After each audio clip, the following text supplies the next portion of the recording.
वीर दो तरह से निकलता है। एक तो जो घातक है वो उसी के शरीर से निकलेगा जिसने हस्तमैथुन किया है, या गंदी क्रियाएं करके बच्चापन से ही वीर को नष्ट किया है। जैसे 12-13 वर्ष की अवस्था है और उस अवस्था से आप अपने कुसंग के कारण वीर का नाश कर रहे हैं, तो कुछ वर्षों तक हस्तमैथुन करने वाला या अन्य गंदी चेष्टा करने वाला ये नहीं जान पाता है कि इसके द्वारा मेरी हानि हो रही, वो नहीं समझ पाता, क्योंकि जीवनी शक्ति भगवान अपनी तरफ से देते हैं। वो बिल्कुल ना खाए और हस्तमैथुन करे तो भी उसको समझ में नहीं आएगा। कुछ समय के बाद जब उसकी स्थायी जीवनी शक्ति से क्षीण होना प्रारंभ हो जाएगा, तब उसे वो लक्षण जो हस्तमैथुन करने से नाश ऐसे उस प्रसंग में बताया गया, वो लक्षण उसके जीवन में उत्पन्न होने लगे। अब यदि वो किसी संग के प्रभाव से हस्तमैथुन बंद कर देता है तो उसका वीरपात होगा। अगर वो 3 दिन में वीरपात करता रहा है तो 3 दिन में वीरपात होगा, पक्का होगा, क्योंकि उसका अभ्यास बन गया है। अगर आप ठीक नियम से चलेंगे तो 6 महीना लगेंगे आपको उसको कवर करने में, 6 महीना लगेंगे। और अगर आपने प्रमाद स्थिति की, वो तो निकल ही जाता है, फिर हमको करने से क्यों मना किया जाता है? तो आप देख लेना कुछ समय बाद आपकी हालत बहुत गंभीर हो जाएगी, जो आप बता भी नहीं पाएंगे किसी से। क्या गंभीर हो जाएगी? आप ऐसे ही साधारण क्रियाओं में ब्रह्मचर्यहीन हो जाएंगे। तो जो नव युवक जन है, साधक जन है, वीरपात में यदि उनका कोई स्मरण नहीं रहा और वीरपात हो रहा तो घबराने की जरूरत नहीं। और यदि स्वप्न में आपने स्त्री आदि का संयोग देखा, या कोई ऐसी घर्षण आदि क्रिया हुई, या कोई ऐसी कामोत्तेजना जनित और फिर आपका वीरपात होता है, तो आपके गंदे विचार और पूर्वाभ्यास के कारण होता है। ये बहुत ही गंदी बीमारी है जो आपको अंदर ही अंदर खोखला करती जाएगी। पहली बात, इस स्वप्न दोष से निकलने के लिए हस्तमैथुन को पूर्णतया बंद कर दिया जाए। अगर आप सदगृहस्थ भी हो चुके हैं तो कुछ महीने के लिए आप अखंड ब्रह्मचर्य का नियम लें, जब तक आपका वीरपात होना ठीक ना हो जाए।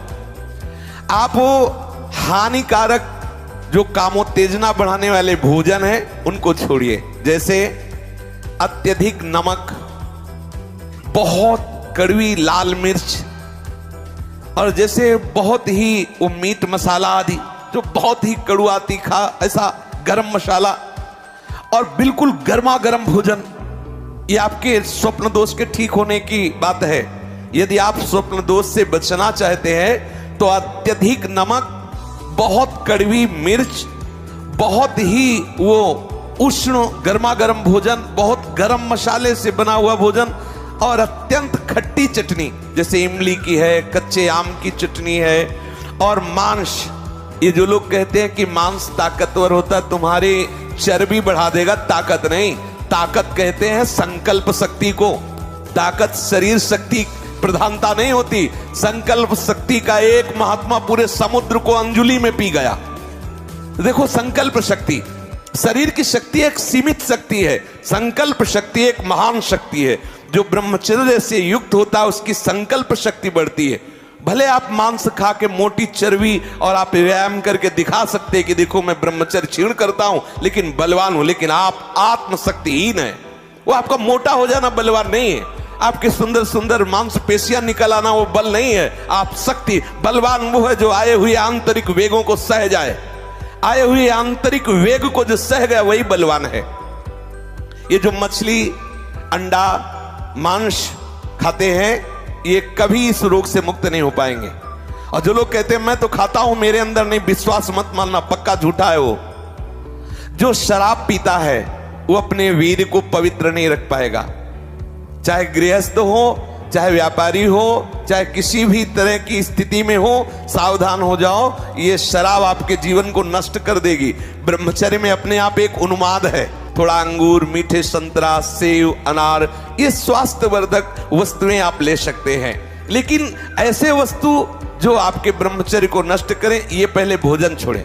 ध्यान दीजिए, आप पहले ऐसे व्यक्ति का संग छोड़ें जो हस्तमैथुन कराने के लिए उत्साहित करे, या जो गंदे आचरण में, चाहे वो स्त्री साधक हो या पुरुष साधक, दोनों सावधान।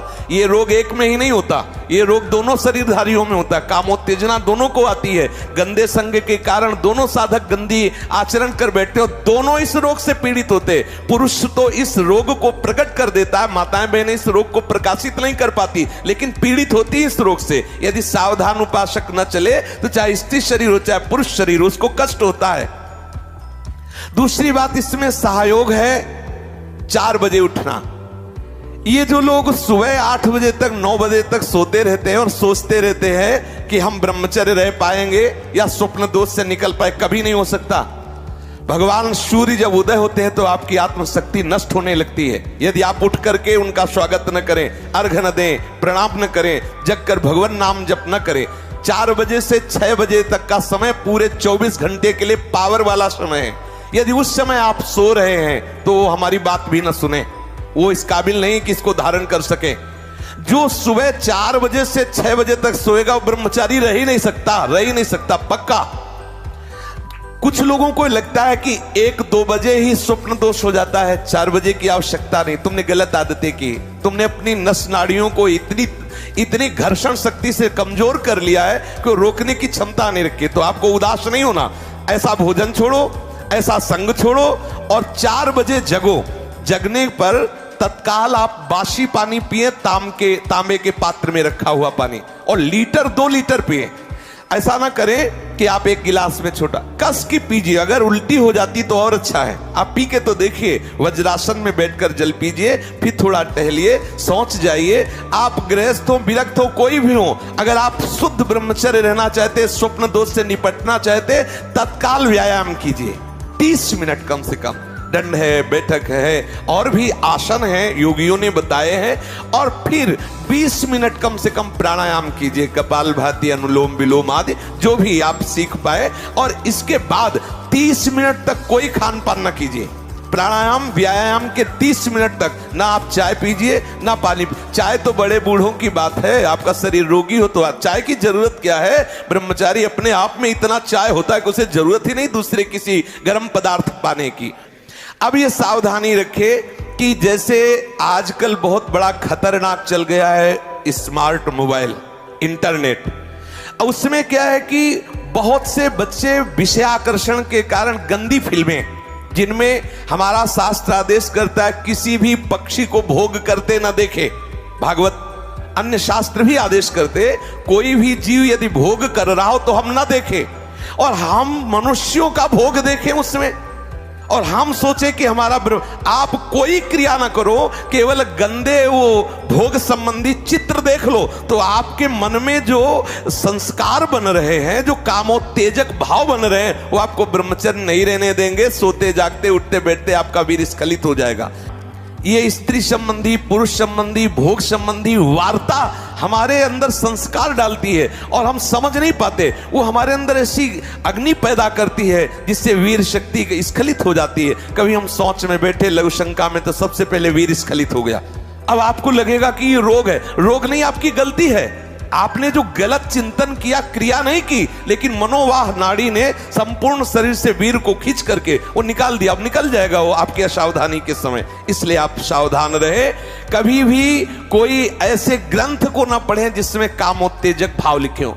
हम आहार पर दृष्टि रखें। जैसे हम रात्रि के समय शयन करते हैं तो सावधानी रखें कि शयन के 1 घंटा पहले ही दूध ले लें गरम। अगर हम गर्म दूध लेके सोएंगे तो निश्चित वीर्यपात हो जाएगा। जब हम जान लें कि हमें कब्ज हो रहा है तो हम सरल औषधि लें। ऐसे कोई चूर्ण न लें जो बहुत कड़े गर्म हो, जो हमें ब्रह्मचर्यहीन कर दे। जैसे आंवला है और वो हर है, बहेड़ा है, त्रिफला का प्रयोग करें। वैसे प्रत्येक साधक को भोजन में 1 आंवले का प्रयोग कर लेना चाहिए, तो कब्ज भी दूर रहेगी और शीतलता भी रहेगी। और आंवला पवित्र भजन में भी सहयोगी होता है और भी स्वादिष्ट भी होता है। आप मीठा आंवला ले सकते हैं, आप खट्टा करके ले। वो आंवला खटाई में भी नहीं आता, खटाई भी है, वो आपके साधन में भी आएगा। कब्ज ना रहने पावे।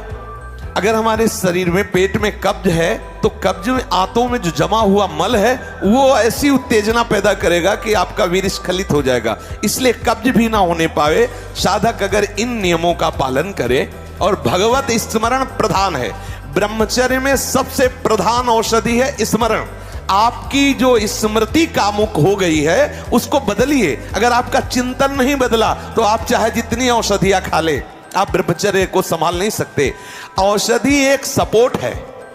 यदि आप ब्रह्मचर्य को ठीक करना चाहते हैं, किसी आयुर्वेदिक वैद्य से कुछ दिन के लिए औषधि ले ली, बकाया रोज औषधि नहीं लीजिए। आप रोज ऐसा करें, प्रातः काल उठ करके एक तुलसी की पत्ती लें।